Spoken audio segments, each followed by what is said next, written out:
Folks, we're really excited about a new piece of content that Patrick Jarrett, my law partner, was able to put together over the last several days. We're 3 weeks into the Murdaugh trial now. We've been following it every day. You've heard a lot of testimony about times and piecing together evidence from cell phone data to automobile data, etc. Patrick's been able to put together a detailed timeline that succinctly shows when all of these things were happening.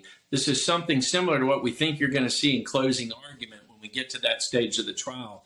But you can kind of, for the first time, see some clues as to what was happening when on June 7th when these murders occurred. Patrick, tell people a little bit about this timeline you put together. This timeline, there's three actual timelines, three different formats of this timeline.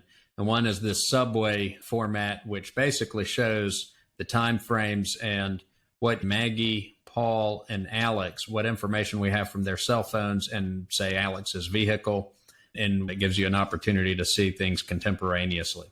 And then we also have a timeline that's just the standard timeline format that shows the times and highlights what was going on. And then there's a third timeline that separates each person in that same waterfall format that separates what each person was doing. So it's only if you wanted to see what Paul was doing, you could see that and so forth. So it's just three timelines with the same information, just different formats. Yeah, and this is really great because, when you just hear a whole day of testimony to basically establish that 3 or 4 things happened throughout the day based on one cell phone, and then the next day you have testimony for several hours about 3 or 4 things that happened based on another cell phone.